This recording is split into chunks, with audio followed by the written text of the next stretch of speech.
Good morning. PEMS listen to VOA, Japanese English listening material site.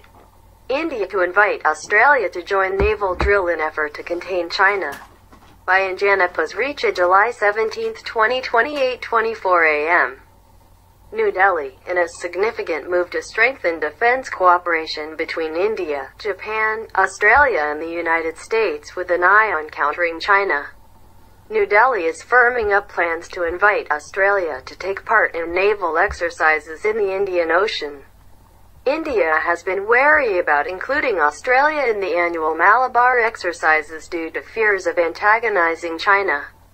But the recent military confrontation with Beijing along the Himalayan border will prompt New Delhi to deepen strategic ties with Indo Pacific countries, according to analysts. India was moving in that direction, but China's aggressive behavior has accelerated the pace of India partnering with the U.S.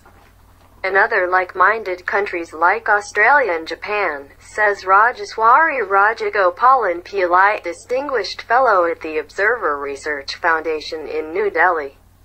New Delhi is expected to invite Australia later this month following clearances at the top level in consultations with the U.S. and Japan.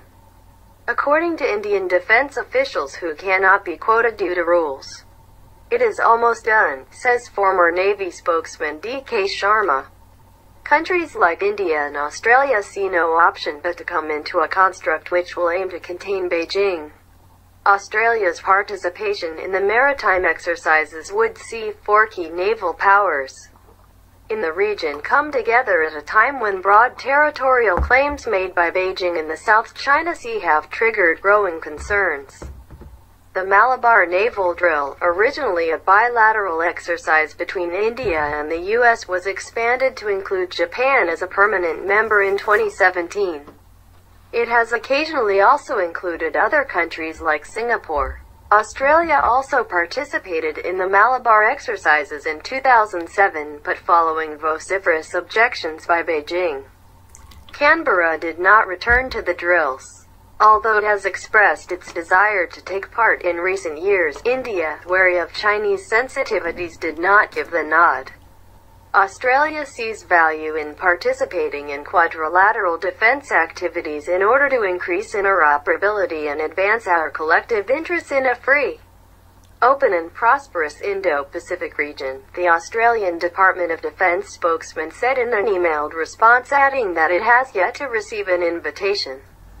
The widely expected inclusion of Canberra in the Malabar naval exercises will be significant for the informal grouping of US, India, Australia and Japan, known as the Quadrilateral or Quad, that was first formed in 2004 and revived in 2017 amid worries about China's growing influence in the region.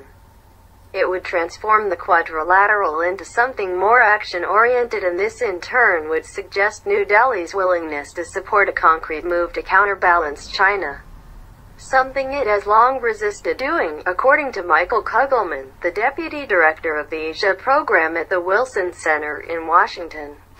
In effect, India now recognizes that being cautious with China no longer best serves its interests. Rather, this position is detrimental to them. After steadily deepening a strategic partnership with Washington and Japan, New Delhi is moving in the same direction with Australia. In June, the two countries signed an agreement to allow access to each other's military bases following a virtual summit between Indian Prime Minister Narendra Modi and Australian Prime Minister Scott Morrison. The pact clears the way for more military exchanges and exercises in the Indo-Pacific region. In recent years, New Delhi has also been building closer ties with Southeast Asian countries like Vietnam and the Philippines, which are embroiled in disputes with Beijing over territorial claims in the South China Sea. Southeast Asian countries have long welcomed a larger role for India in the South China Sea as a way to balance China's growing influence there, says Jeff Smith from the Asian Studies Center at the Heritage Foundation in Washington. The more that influential partners are active there and vocal about upholding international rules and norms, the more difficult it is for China to exert hegemonic control. Although India's primary concern focuses on the Indian Ocean region, where Beijing has expanded its influence by building ports in countries like Sri Lanka. It has spoken of supporting freedom of navigation in the disputed waters. The Foreign Ministry said this week that the South China Sea was part of global commons and India has an abiding interest in peace and stability in the region. That's all. Thank you. Listen to VOA.